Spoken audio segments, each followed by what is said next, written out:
Hello everyone, எல்லோரும் எப்படி இருக்கீங்க? இன்றைக்கி டாபிக் வந்து spending time with retired parents, அதாவது முதியோர்களிடம் நம்ம டைம் ஸ்பெண்ட் பண்ணுறது. இதை பற்றி ஃபஸ்ட்டு பேச எனக்கு தகுதி இருக்கானே தெரியல. ஏன்னா நானுமே அவ்வளோவா டைம்லாம் ஸ்பெண்ட் பண்ணது இல்லை. பட் ரீசெண்டாக ஒரு இன்சிடென்ட் நடந்துச்சுங்க. நாங்கள் ஒரு 1 மந்த் பேக் என்னோடய ஃப்ரெண்ட்ஸோடு நான் ட்ரிப் போயிட்டுருந்தேன். ட்ரிப் போகிறதா இருந்தது, அதுக்கு பிளானிங் பண்ணிகிட்டு இருந்தோம். அப்போ என்னாச்சு, ஒன் ஆஃப் த ஃப்ரெண்டு வந்து வரல அப்படின்ற இதுமாதிரி ஊருக்கு போகிறேன் அப்படின்ற மாதிரி சொன்னான். அவங்க அப்பா வந்து ரொம்ப ஸ்ட்ரிக்ட்டு. இப்போ 35 வயசு ஆகியுமே கூட நீ இன்னும் அப்பாவோட பெர்மிஷன் கேட்குறியா அப்படி இப்படின்னு அவனை ரொம்ப கிண்டல் பண்ணிவிட்டு, நான் என்ன பண்ணேன், அவங்க அப்பாக்கே ஃபோன் பண்ணிட்டேன். ஒரு ப்ராங்க் கால் மாதிரி ஒரு ஃபோன் பண்ணி இந்த மாதிரி நான் உங்கள் பையனோட ஃப்ரெண்டு, அவருக்கு எனக்கு தெரிஞ்சிருந்தது. இந்த மாதிரி இப்போ எப்படி இருக்க என்ன இருக்குன்னு கேட்டார்.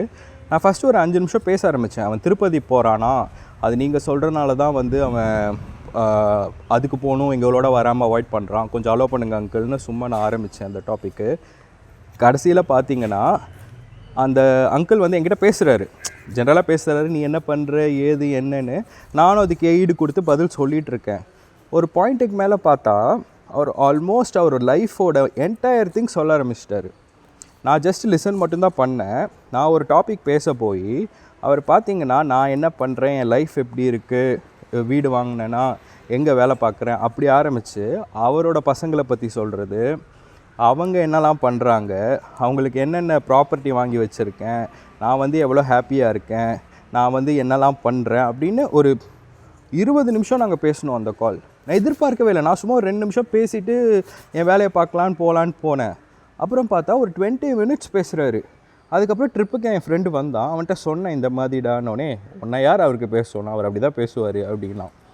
அப்புறம் தான் நான் ஒரு விஷயம் ரியலைஸ் பண்ணேன். எங்கள் வீட்லேயுமே எங்கள் அப்பா வந்து கொஞ்ச நேரம் நான் பேசினேன்னா திரும்ப ஒரு விஷயம் சொல்கிற மாதிரியே இருந்தது. நான் இருந்துட்டு எங்கள் அம்மா கிட்டே இருந்துட்டு என்ன இவர் இப்படி பேசுகிறாரு அப்படின்னு சொன்னோடனே, அவர் குழந்த மாதிரி ஆகிட்டாருப்பா, அவர் அப்படி தான் பேசுகிறாங்க, அவருன்னு இல்லை, நீ தான் பார்க்குறல, உன் பெரியப்பாலேருந்து உன் மாமாலேருந்து எல்லாருமே அப்படி தானே இருக்காங்க, நீ அவரை மட்டும் ஏன் அப்படி சொல்கிற அப்படின்னு கேட்டாங்க. அப்போ தாங்க ஒரு லைட் பால் மூமெண்ட் எனக்கு ஒரு மூமெண்ட் அடிச்சுது.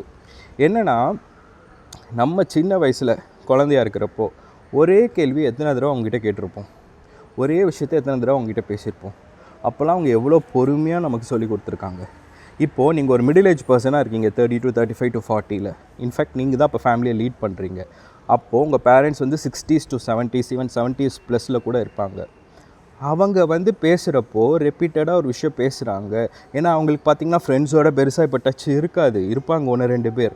ஆனால் ரொட்டீனாக ஒரு லைஃப் அவங்க காலையிலேருந்து நைட் வரைக்கும் வேலை பண்ணி பழகியிருப்பாங்க. இப்போ சும்மா இருக்கிறதுன்றது அவ்வளோ ஈஸியான விஷயம் இல்லை. அந்த மாதிரி டயத்தில் அவங்க வந்து கொஞ்சம் நம்மக்கிட்ட ரிப்பீட்டடாக பேசினா, நம்ம ஒரு 5 நிமிஷம் எடுத்து பேசினா தான் என்ன, நம்ம என்ன இப்படி 24 ஹவர்ஸுமா பிஸியாக இருக்கோம். நம்ம முகம் காட்டுறது, அவங்கள திட்டுறது, உனக்கு ஒன்றும் தெரியாது அப்படின்னு சொல்கிறது எந்த விதத்தில் நியாயம்? இதில் நானுமே வந்து நானுன்னு இல்லை, நான் பர்சனலாகவே இந்த தப்பாக பண்ணியிருக்கேன். நான் இனிமேல் பண்ணக்கூடாதுன்றதவே வந்து இந்த 1 மாதம் முன்னாடி தான் இந்த டெசிஷன் எடுத்தேன். இந்த மாதிரி நீங்களும் யோசிச்சு பாருங்கள். உங்கள் பேரண்ட்ஸோட ஒரு கால் பண்ணுறாங்க, சாப்பிட்டியாப்பா, என்ன பண்ணுற ஏது பண்ணுறேன்னு கேட்டால், நான் வேலையாக இருக்கேன் அப்புறம் கூப்பிட்றேன். ஒரு வேளை நீங்கள் உண்மையிலே வேலையாக இருப்பீங்க, ஆனால் தயவு செஞ்சு அப்புறம் கூப்பிட்டு பேசுங்க. ஏன்னா அந்த டயத்தில் அவங்களுக்கு நீங்கள் தான் எல்லாமே, நம்ம தான் எல்லாமே.